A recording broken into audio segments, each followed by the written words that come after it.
All right, cool. Ready whenever.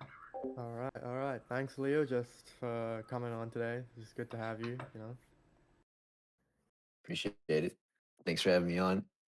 Yeah, yeah, no worries. Yeah, I mean, this is one of my personal recommendations. I think I just wanted to have you on to learn myself, so it's just really good to have you on and yeah, just to talk shop today. So yeah, we'll just get into it. All right, cool, man. Yeah, yeah. It's fine. So just walk me through your journey. Like, how'd you first get into crypto? And like, what moment really made you take trading seriously? Like, were you in other things before, like drop shipping, affiliate marketing? Like, what were you doing before crypto? And what was like your transition into the space? Yeah, so I started off, this whole online business thing with drop shipping, and then I kind of pivoted away from that because it wasn't working out too well. Got into some sales stuff and started making a little bit of money doing that, and then basically put most of the money I had from sales that I earned into Ethereum around like I don't know, May of 2021 or so. And then I kind of DCA'd all throughout the summer.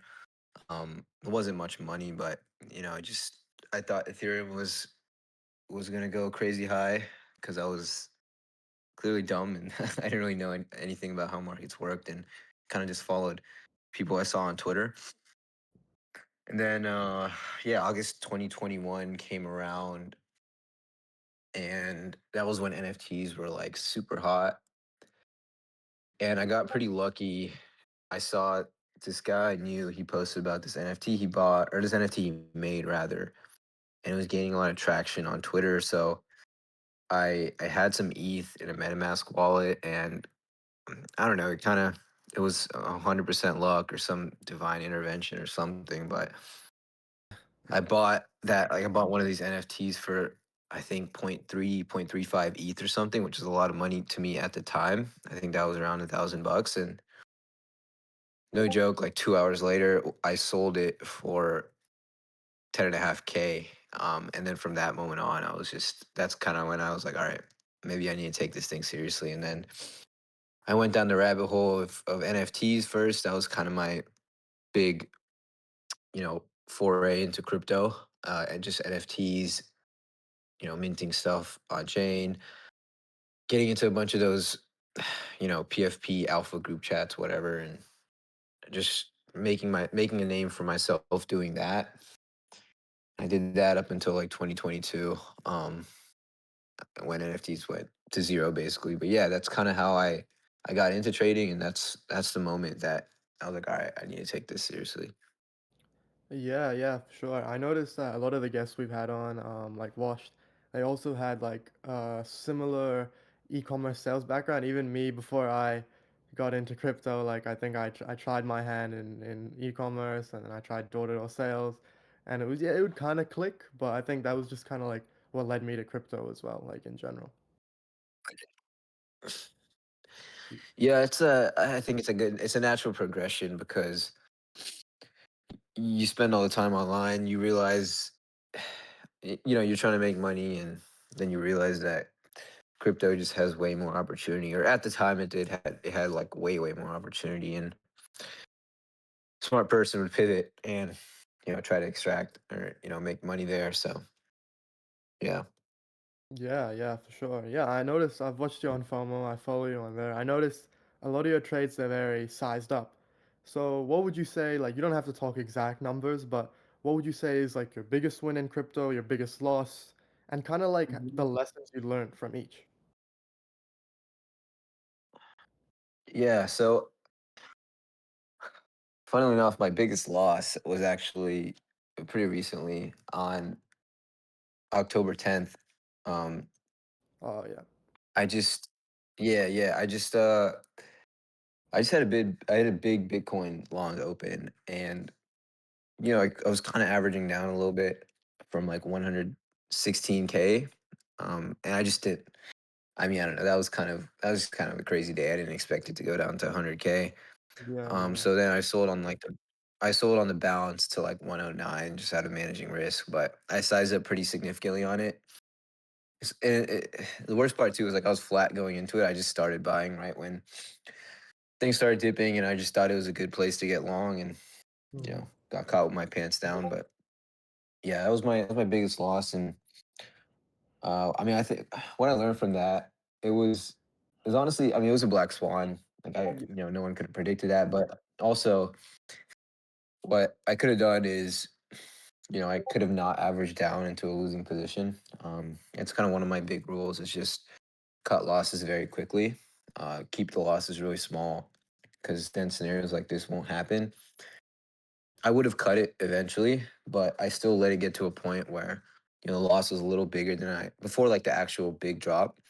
I was still averaging down with a semi significant loss, so I could have cut that quicker. And you could always cut your losses quicker. Like that's what I've lost from, or that's what I've learned from all the big losses I've taken in crypto. And then biggest win. It was Pepe in November of 2024. That was when Pepe got listed on Robinhood and Coinbase, and it was basically the first big meme out of like the new era to get listed on like the major, like on Robinhood and Coinbase, because until then only Doge and Sheeb were listed on there. So Pepe went up, I think, like 60-70% in a day, which is pretty insane. I was long like a lot of it, and I think what that taught me is, so initially I started building my position in Pepe before the news. I just, had a gut feeling about the chart. And then on the news, right when I saw it, I was already in a little bit of profit. But when I saw the news, I knew still how like asymmetric the opportunity was, and how mispriced, Pepe still was, given how big that news was. So yeah, I added a lot to my position, even though, I was already in green. So my takeaway there, and this is kind of my biggest, this is most of my money I've made in crypto is from doing this, is just adding to my winners. Um, buying things, a lot of people think buying things in green candles, or you just get dumped on by exit liquidity, which is true in certain scenarios, like on chain right now. It's tough to buy into green candles because people would just dump on you ruthlessly. But when you're participating in broader markets with a lot more liquidity, and a lot of times on chain too, when on chain gets hot, is some of the best opportunities come from just adding when you're in the green and top blasting breakouts. So yeah, that kind of just reinforced that philosophy for me. yeah, yeah, for sure. I remember reading in one of your channels one time, you talked about like cutting losses. A big ideology you hold is strong convictions, loosely held. So like you have this strong Yep. conviction, but if it goes against your thesis immediately, you'll cut it. Yeah, yeah, that's something that's huge for me, man. Because dude, it doesn't matter like how much conviction you have in a thesis. At the end of the day, the market's always right, and if you don't respect it, you'll get fucked hard. So Yeah. I always don't always try not to let it get to that point, and cut quickly, because yeah, there's always another opportunity around the corner. There's no reason to force it.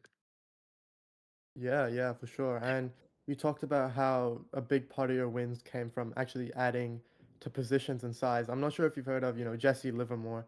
He's like a popular trader from like the 1900s. That was a big part of his strategy, where instead of he never like averaged down. Instead, he would always like Mhm. average up into conviction. And I think in these big liquidity markets when on-chain's hot, I think, yeah, that is a really good strat. And I kind of follow that myself, especially. Yeah, man, it's a great book. For anyone that's getting into trading, it's new, or even people that are experienced, it's a great book to just give another read. Reminiscences of a stock operator. I think that kind of details about Jesse Livermore, sort of. Yeah, so yeah, that's a great book. Yeah, for sure, for sure. And now I'll just get into like some on-chain related stuff. So, when you're like looking at a coin, like what are like some just general red flags or green flags that you kind of notice that make you, oh, okay, I want to size into this, I don't want to size into this, or I want to put some money into this. Like, what's kind of your criteria?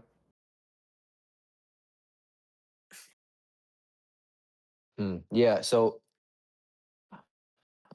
I mean, recently I haven't taken many trades on chain because unfortunately liquidity is a little dry right now. But there still are, there's still a lot of money to be made if you're in the right pockets. But I'll talk about my experience back in like 2023, 2024, when that's like all I played in was on Mhm. chain. What the green flags I would look for is it's it fits a narrative that can bring a lot of outside money into on chain. Because the game of on chain really is like it's a small pool of participants that get into a coin early and outside money flows in from other realms of crypto into that coin, and that's what causes those like PVE coins or whatever that people say. And obviously the best opportunities, the best coins are when outside money comes not only outside of crypto or not only in crypto but like in complete retail, people that don't usually trade crypto.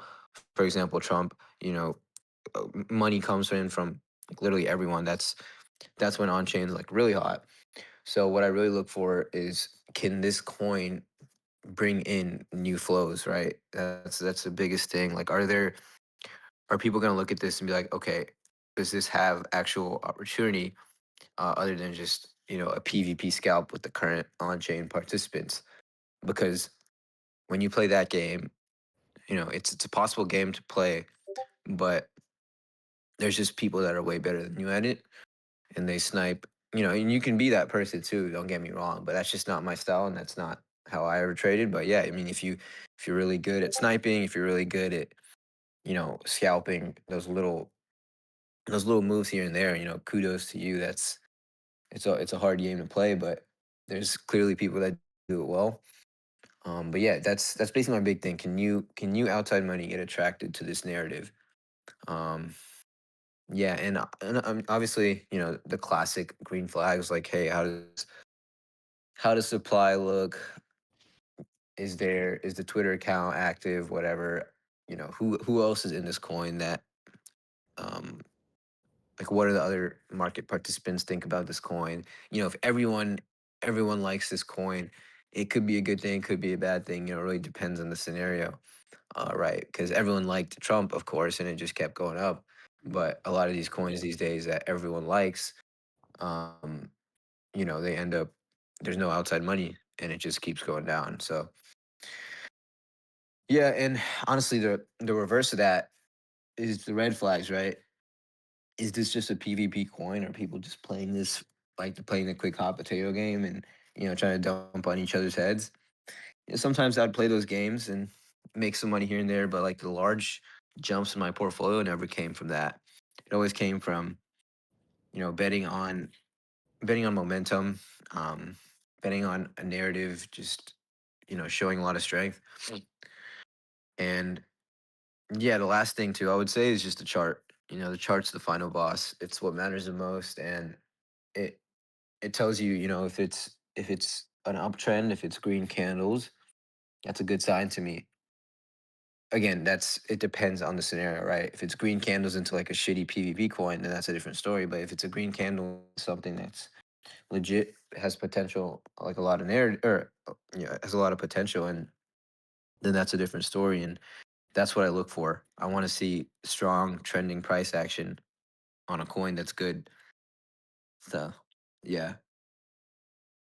Yeah, yeah, for sure. I've noticed that the biggest metas on chain that's had these like 1 billion ceilings, they've always been able to have some sort of like outside liquidity injection, like AI back in 2024. I mean, yeah, Hmm.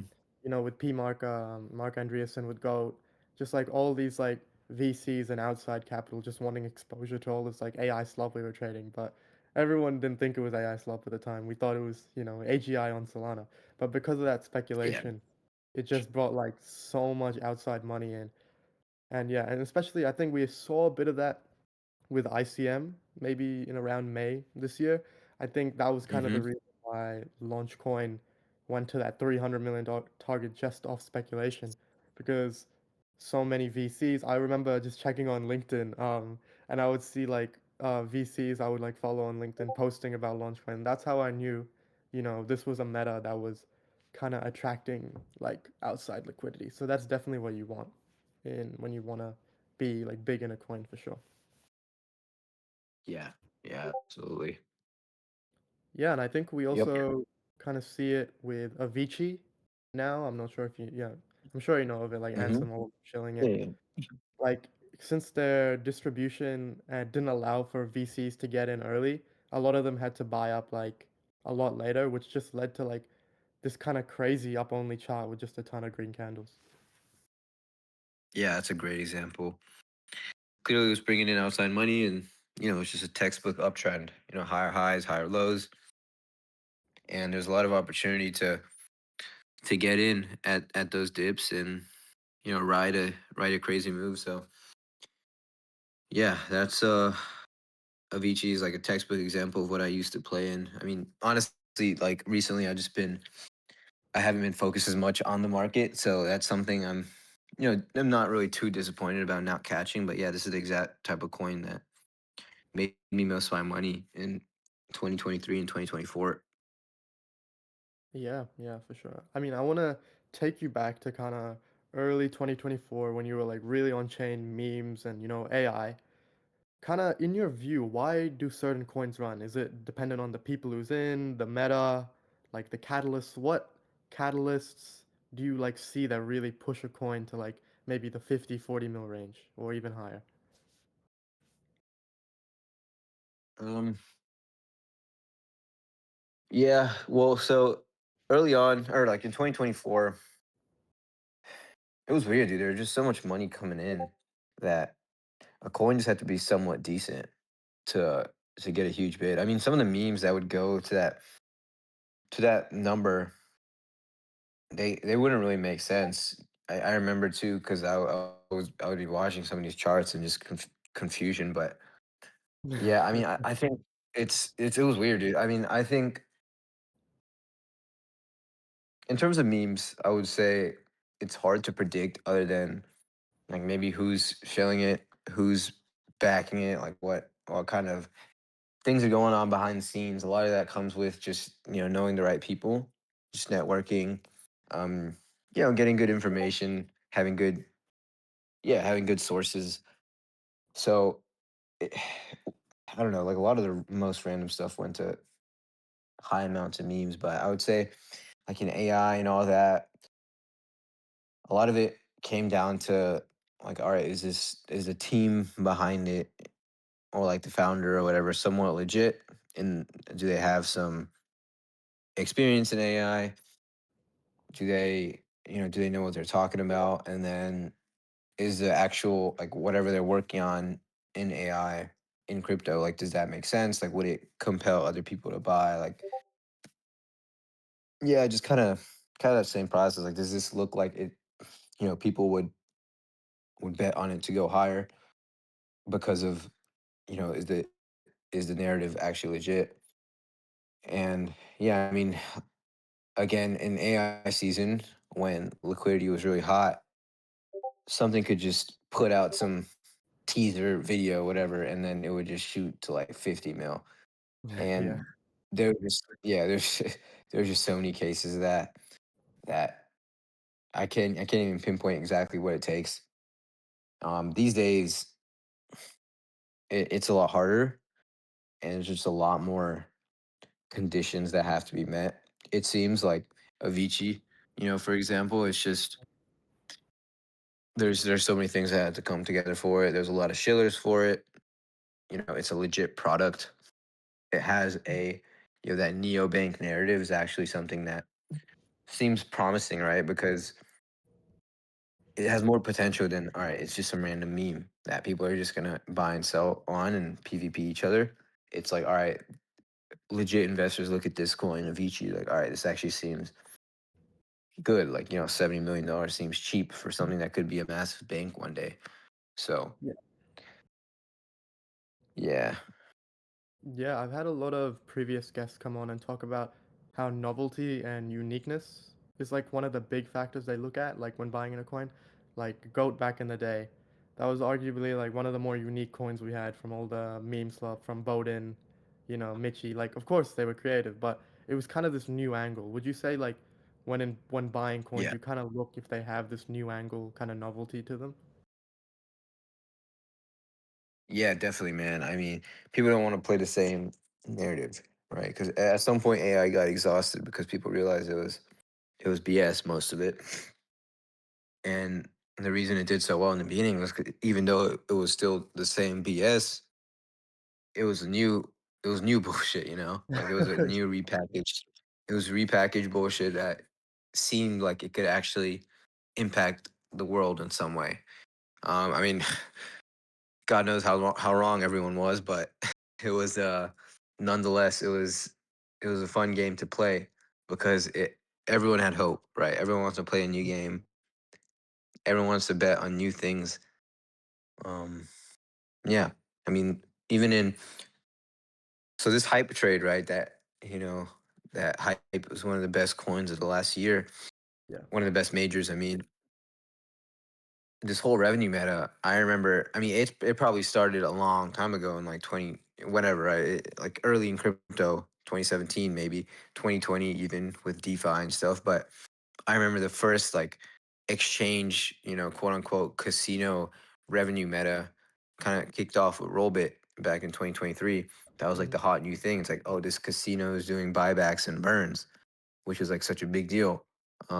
And that was one of my early, really kingmaker trades as well because it was something that was completely, novel and unique. Like there was no other company that was, printing like millions a day, doing hundreds of K, you know, hundreds of thousands of buyback every single day and just burning the token. So yeah, stuff like that for sure. Yeah, yeah, for sure. And like just in general, like what's your current read on the market? Like where do you think we are in the cycle? How would you tell new users, especially FOMO? We have a ton of new users, they may not be as well versed in crypto. Would you tell them to be more risk off? Would you tell them to be more protective or risk on right now? Uh, So I've never. Okay, so I personally, it depends, right? I don't really subscribe to like risk on, risk off necessarily. Hmm. I think there's varying degrees, right? So a lot of times people think risk on is all right. I'm just gonna hold spot in something and just ride it, right? Which I think is never. I personally I've never agreed with that idea of just holding spot. I think if you want to be a good trader, no matter what the conditions are, bearable, you should always be quote unquote risk on and looking for opportunities. Now, there's some periods where the opportunities are dry, where you could consider like right now the opportunities are quite dry compared to, you know, earlier this year or late 2024.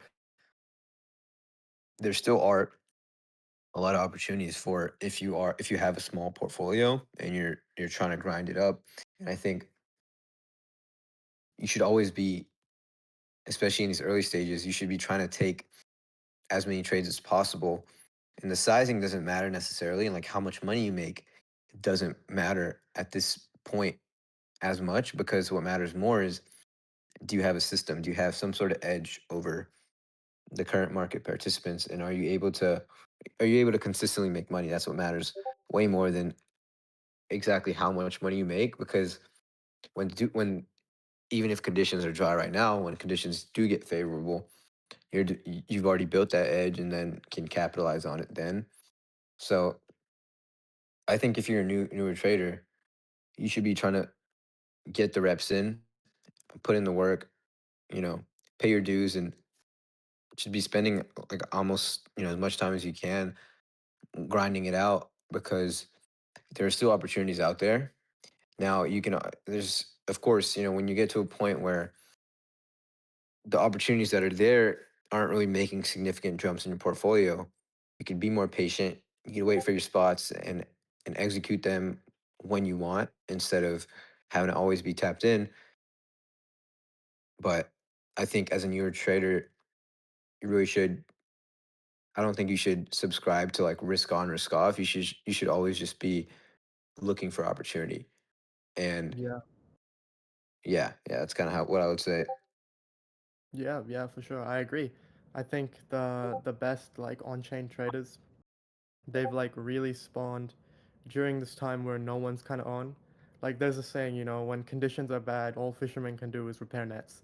And I think we're definitely in a time where if you're new, you just have to keep repairing, keep refining your skill while kind of no one's here, so that when good conditions do return, you're able to have like this outsized edge and really make more money. Because if you just pop in, and pop out when it's bad. Like you pop out when it's bad, and you pop in when it's good. You're never gonna develop an edge in this space where you can consistently make an outsized return compared to the like 5,000 other chronically online Fortnite kids who are just at their PC like 18 hours a day. So yeah, definitely for sure. You just kind of have to always stay tapped in and just kind of keep looking for and just keep growing, I guess, 24/7. Yeah. Yeah, yeah, Yeah, and just in exactly. general, so if you were new to crypto, you would kind of give this advice, right? That this instead of focusing on profits right now, you would rather just focus on developing like an edge and like a skill in the space for sure.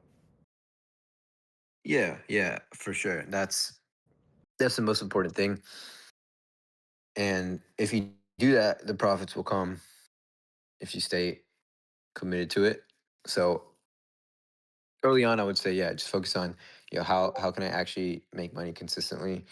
The sizing, because you don't want to experiment and lose a significant chunk of your portfolio. So the profits that you'd make, may not be too much, and they might not help you out. But if you realize that, hey, I'm like consistently making X amount of money, and I keep doing things that are good in the market, then you can slowly scale up the sizing to where the P&L you make is actually significant. Yeah, yeah, for sure. I think I'll just ask the audience to leave any questions they want on the stage. We'll probably get to them at the end. If you have any questions, I'll ask that towards the end. Yeah, so we'll just continue going. I know risk management is a really big part of like your trading philosophy. I remember being in chats with you, and like people will be talking about how you're very protective of kind of like your money. So how do you like approach risk management and like psychology during like these volatile periods? Yeah. So in unfavorable conditions, and now what that means, right? So for some people, favorable conditions are right now, and it's super choppy. So for me personally, I'm more of a momentum player. I like riding trends out. So these conditions aren't too great for me. There's not really many trends going on. So in unfavorable conditions for me, I tend to size down. I tend to take profits more aggressively, and I tend to cut my losses quicker. And that's kind of what risk management entails for me. And then when I realize that I'm on like a hot streak, or conditions are really suiting my style of trading, I tend to let my winners ride a little more. Maybe give myself a little more leeway on my losers and cut losses a little wider. And yeah, I kind of just go with that. A lot of it's just gut feel for me. I've never been a, you know, X percentage of portfolio guy where like, oh, I can only risk this much on a trade. But usually when a trade comes to a point where it's like, I usually, okay, first off, if I'm in the red on a coin for like any longer than like a few hours, then I start thinking to myself, okay, maybe I'm wrong here. That's the first thing that comes into my mind, because I'm like, all right, maybe the market's telling me something.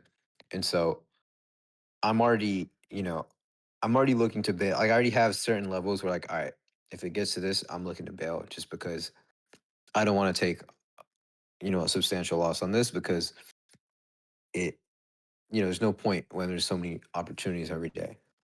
So that's kind of the first thing.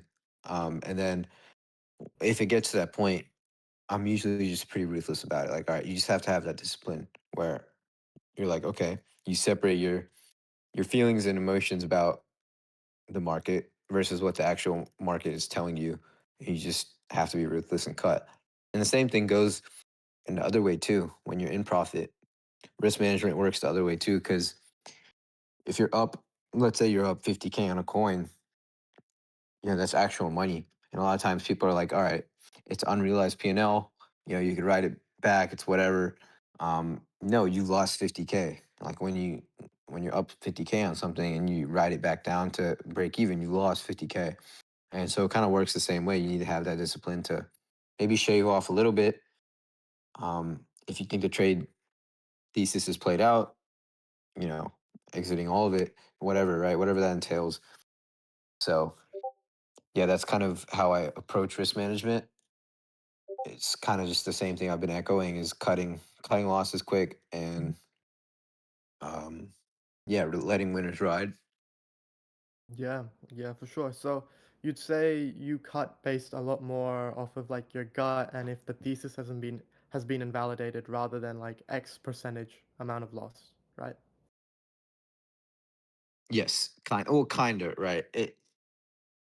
It depends because sometimes it could be a lot of times too, which is a big mistake I've made in the past, is I oversize and then I end up having to cut quicker than when I wanted to. So I, for example, I buy a lot of something and then it goes down a little bit where it's still like technically or like what I would normally consider if I sized properly. Like I Mhm. wouldn't cut it yet, but because I sized so aggressively, I'm like, all right, I'm like sweating a little more than I usually do. And I'm like, all right, I should not be in this trade because I think of like, okay, how much more can it go down? And I don't want to take that big of a loss on this trade. And then literally right when I close it, like 15 minutes later or whatever, it's just giga cents. And that's happened so many times to me.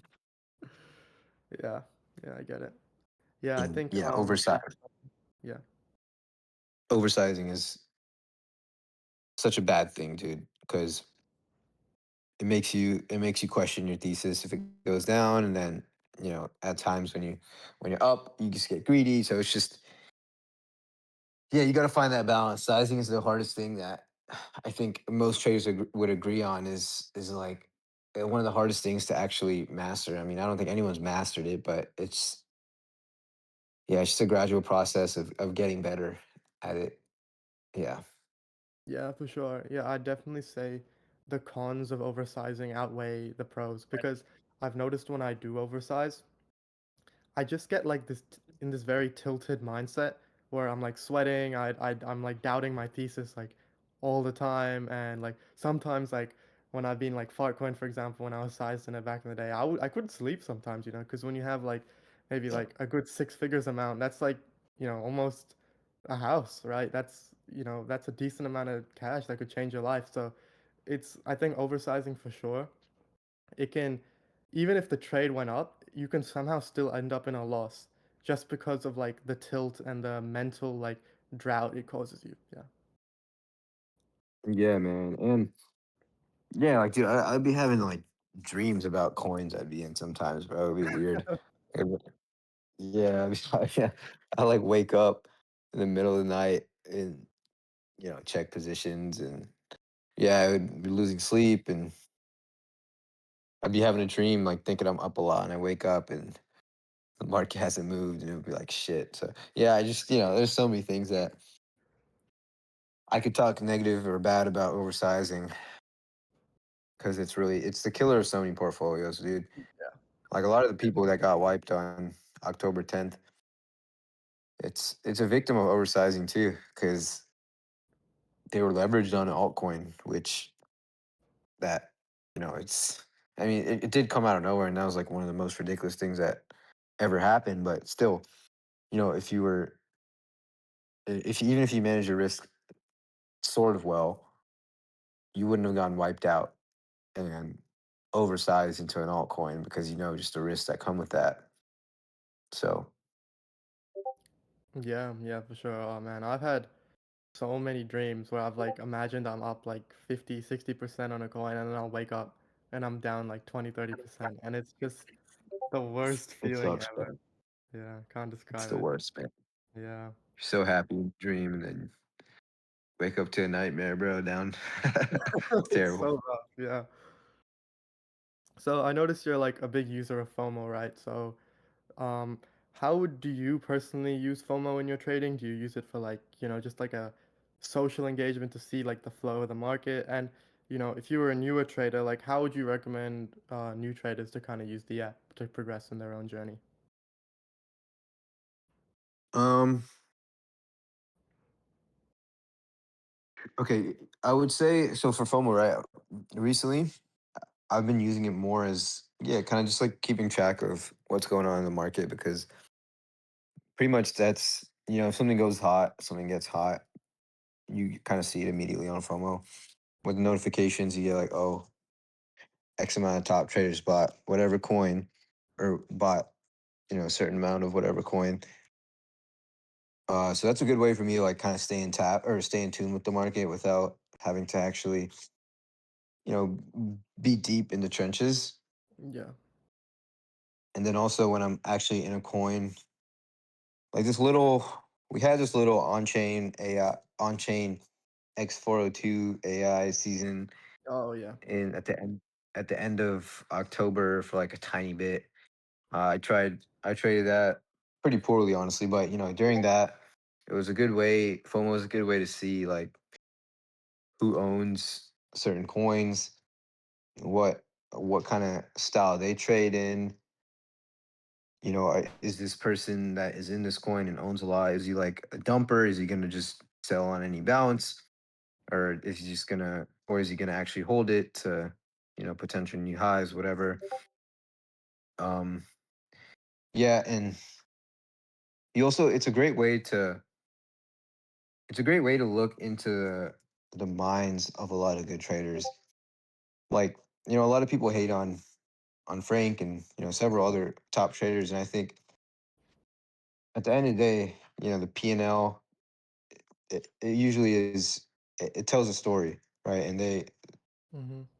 for one reason or another, they're able to generate that P&L. If you look into their trades and like maybe they put out theses or, you know, they talk about their trade on Twitter and being able to see their execution live on FOMO is very powerful.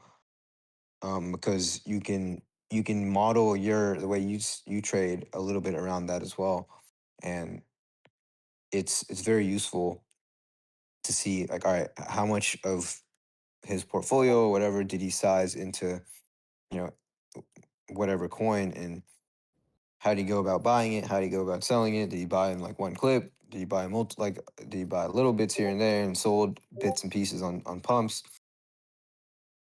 Yeah, overall, it's just a great way to get a feel of like the market dynamics and how how things move on chain, and that's kind of the biggest use case of FOMO, in my opinion, is that social aspect of like, all right, I can learn from others as well as I can kind of also obviously follow copy trade people that are profitable. So yeah.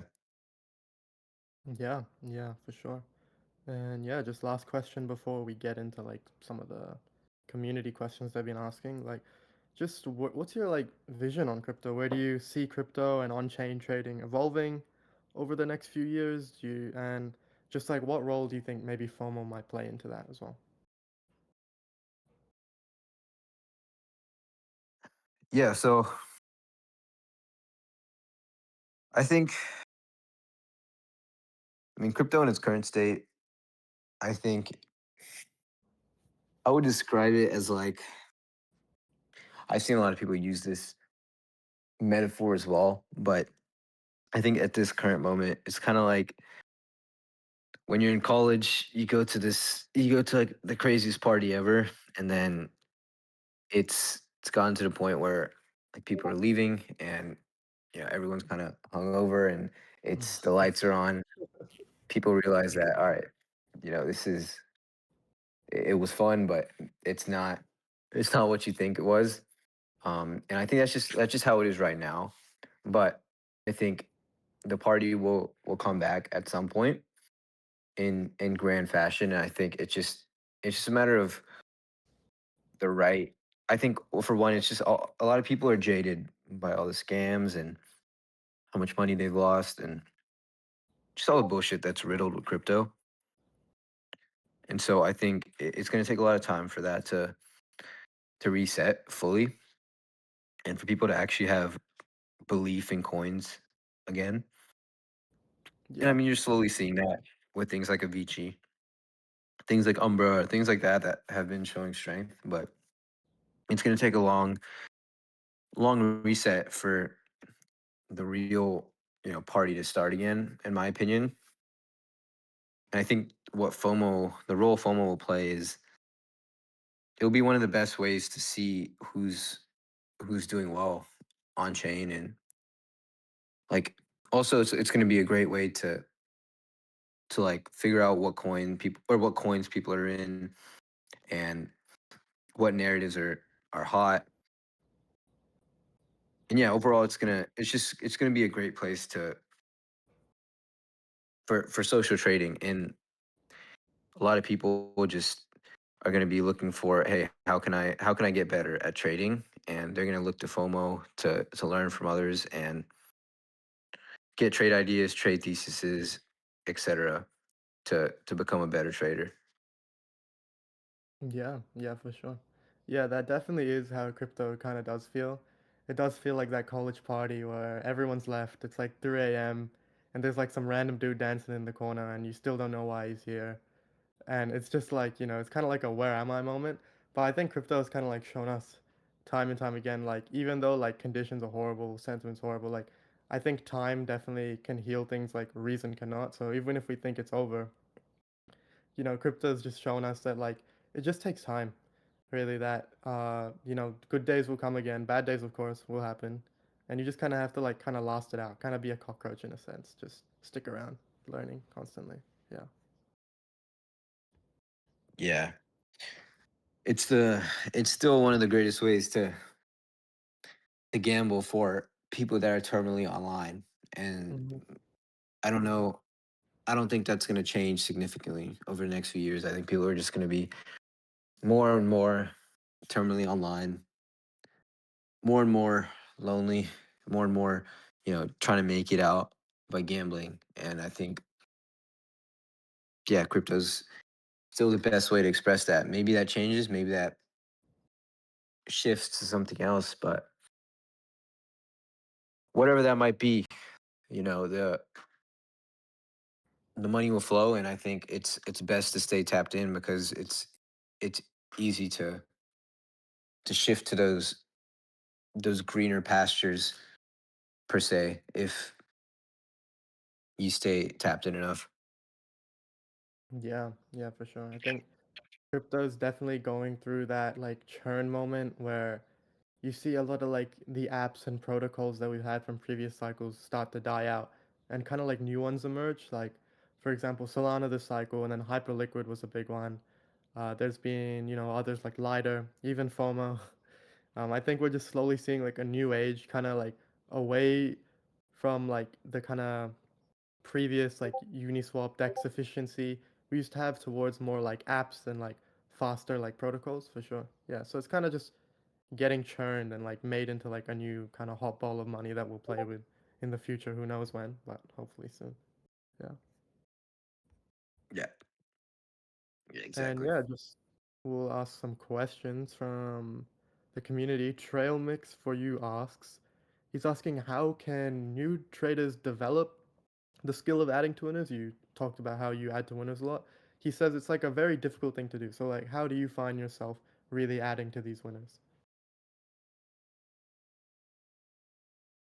Yeah, it is a difficult thing to do.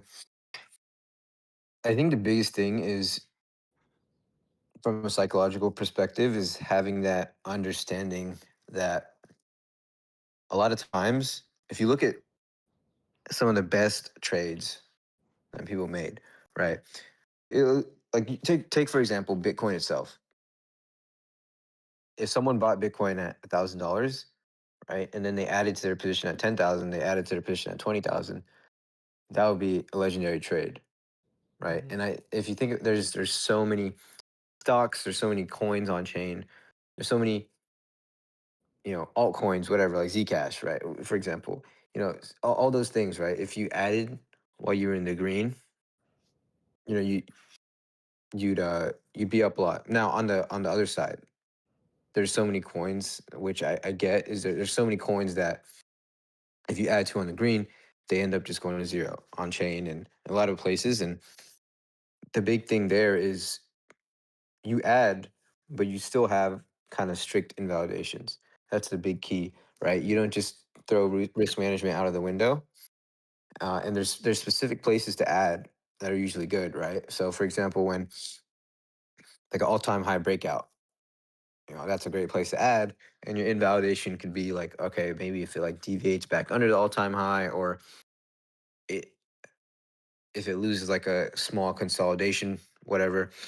Or if it's in an uptrend, making higher highs and higher lows on, you could, if you see it's sort of bottoming on that high or low, and you see it's forming that structure, you can add to your position there with an invalidation of it losing that higher low it formed.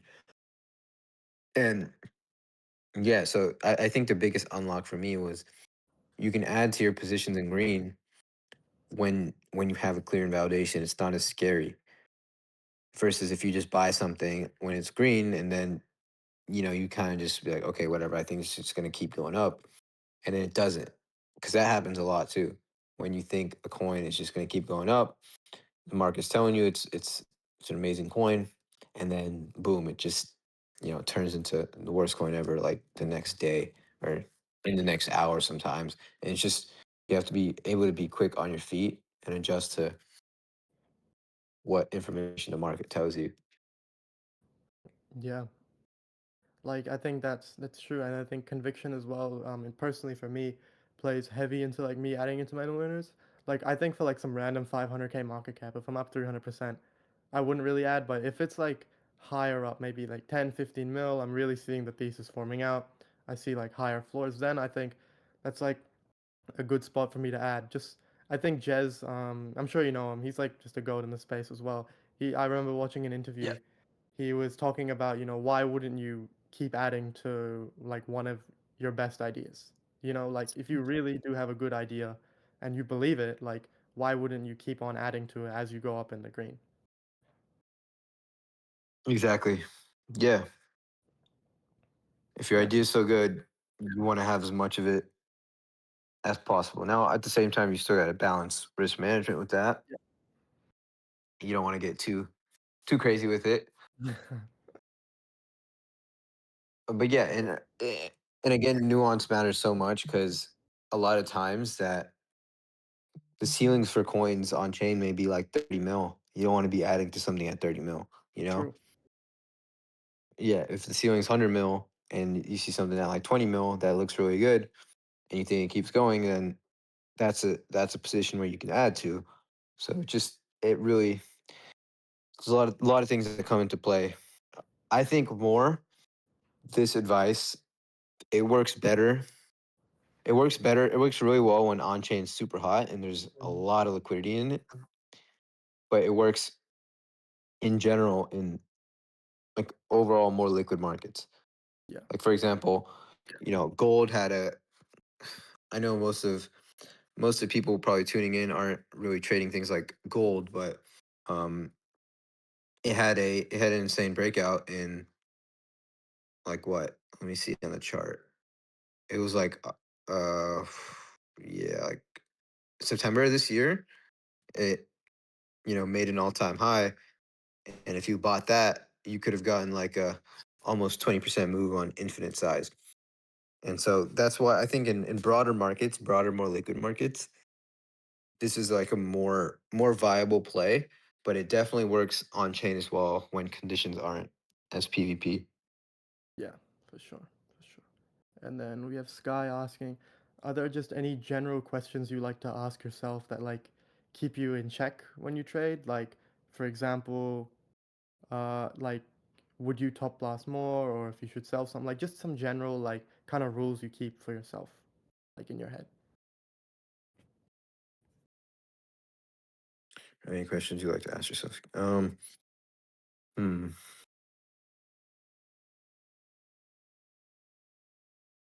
Yeah, kind of. That's a good one. Yeah, like, is this look like somewhere I would buy? Like, is this market cap good? Do I think it's undervalued? And if it's not, yeah, I'd probably sell there. Um, yes, there's definitely questions like that I'd ask. Like if I'm on the reverse too, like if a coin is just continuing to go down, and I'm in the position, or actually, let's say I'm in the position, I'm flat, and it keeps going down. Um, if I don't think it's if I don't think it's undervalued still, like I won't buy. Um, I don't know if I'm answering the question properly, but I think yeah, there's definitely a lot of questions I ask myself because a lot of times when things are at all time highs and technically they look like a top blast, it could be just one ape market participant blasting in a shit ton of money into the coin, and they're like exit liquidity for everyone that's already in, and Mhm. so you'd ideally want to sell, and so you have to know that nuance and always be always be asking yourself like, hey, is this according to my system the right play, or do I need to factor in some other outside influences, or you know outside participant activity that's doing something strange. So yeah. Yeah, for sure. And then we just have our last two questions from the community. We have Damir. He's just asking like, when you first started crypto, did you follow like any rules, or did you kind of like develop these kind of later? And so like, don't not being greedy, not forcing trades. Like when did you kind of see that just really start to come into fruition? Yeah, so I never had any like written down rules per se, but I always had kind of a framework to to follow that I always added to as I kept trading, as I got more experience. I'd either add to that framework or I'd take things out that fitted the way I trade. And I'd pick up these things from either books or people I respected. I'd see how they trade. I'd learn from them, and then kind of add that to my toolkit. And I would also remove some things that I feel like weren't really serving me and would be causing me to lose out on making a bunch of money, or losing a bunch of money. And so I never had like a strict guideline to follow, but I always had a framework to look at, and a few things that I kind of centered my trading around, and that I would just kind of branch off and pick up little things here and there. Um, so in terms of like when that was right when I started, I realized like, all right, this is clearly something that if I want to be good at, there needs to be some type of thing I follow, right? There has to be some semblance of a system here. Mm-hmm. And so right off the bat, I was like, all right, I immediately when I started trading, I'm like, okay, how can I replicate whatever I do? Because that's the game. Is It's not about making money one time. It's about just being able to repeat it, because the markets are very rewarding, and there's always going to be opportunity if you have like a good system that works. So yeah, I would say that I kind of always had some type of guideline, but they were never really strict. I would just add and subtract to them as I went on. Yeah, yeah, for sure. And then last question. I think you know this guy, no sanity. So it's good to have you in here. Ah, yes, the goat. So he was asking, kind of like, how were you dealing psychologically on kind of like your trading journey in the moments when your portfolio reached like a reasonable milestone? Example, like you reach five figures, six figures, low seven figures. Like when you have, do you have like a different mindset after you reach these, or like a different kind of strategy and approach and psychology for these trades after? Yeah, definitely. I would say the biggest thing is, I think as your portfolio scales, it also depends on your style of trading. But for my style of trading, as my portfolio scaled, I started taking less and less trades and focus more on conviction, and how can I how can I size into something and make a similar amount of money as I would if I took multiple trades like that, right? Because when you get the higher your portfolio grows, a 50% move on that portfolio is a lot more, obviously, right? It's just basic math, but a lot of people don't like actually take time to consider that. Hey, like if I have 100K, right, and I want it like my let's say my goal is making 100K a year, whatever. Um, like realistically, you can do that in like 1 to 2 trades. You don't need to be, you know, taking 1 2K scalps every single day and trying to grind up the portfolio the same way when you had like $10,000, right? And the same concept applies to when you scale more and more. Um, I think over trading is a lot of people that grind up small portfolios. They trade the same way in terms of they just take the same amount of trades, and one it can kill your energy, and it can kill your mental clarity just taking so many different trades. Whereas if you just really have conviction in something and just let it play out. And usually by this time you've taken so many trades and you've kind of refined your system, you refine your gut to where you're pretty good. So if you have actually a really good idea and you execute on it well and you have that clarity from not taking so many trades and you actually identify it as a great opportunity, then you'll probably lap what you do if you took several trades. Like looking back on this past year, for even for myself, I took way too many trades that I just really didn't need to, Yeah. and the majority of my P&L came from like 3 or 4 trades. Yeah, yeah. So you would definitely say for smaller ports, you would kind of want to grind it up more. But as you get into that six-figure, kind of low six-figure range, you want to focus a lot more on quality over quantity, right? Yeah, yeah, exactly. Yeah, definitely.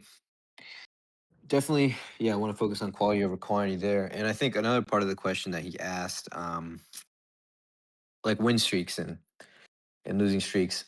I think so. I actually heard Stanley Druckenmiller, one of the greatest traders of all time. He talked about this: is when you're on a winning streak and you're hot, you want to be as tapped in as possible. You want to be sizing hard. You want to be, taking more trades than you normally do, because it's everyone in everything, right? In sports, whether that's basketball, golf, whatever. You're putting it. Everyone has hot streaks, right? It's it's a wonder of the world, whatever. But it just works for some reason. And when you're hot, you want to capitalize on it. And on the flip side, when you're cold, when like nothing seems to be working, you just size down, you take a breather, you be a lot more selective, you slowly scale back, and then once you start winning again, then you can slowly scale back in with more sizing, and then kind of build your way up from that. So yeah. Yeah, yeah, for sure. And yeah, that was the last question we had. So yeah, I just want to say thanks, Leo, for coming on today. I mean, I learned a lot from it myself. I hope the audience as well, you enjoyed your time. Yeah, I just want to give a big thanks from FOMO, from me as well. Cool, man. Yeah, I appreciate you guys having me on. Hopefully something I said resonates with someone and helps them out. It's a brutal journey, I think, for many traders, and I would say that as long as you keep at it and you actually have that belief in yourself that no matter what, you'll figure it out, then good things will happen to you. 'Cause that's the biggest thing. You really need that belief and that conviction to keep at it when the times are hard, because inevitably the times are going to get very hard. You're going to have losing streaks. You're going to be down a lot, and it's a battle of survival. It's a battle of attrition, battle of how much longer can I survive and continue to work through all the failures. And yeah, that's yeah, hopefully that helped. Yeah, thanks so much, man. All right. Well, yeah, I'll leave you to it. Hope you have a good rest of your day. And yeah, thank you, audience, anyone listening. All right. So All yeah, right. we'll close it Cheers. down. All right. Thanks, Leo. Cheers, guys. See ya. Bye bye. See ya.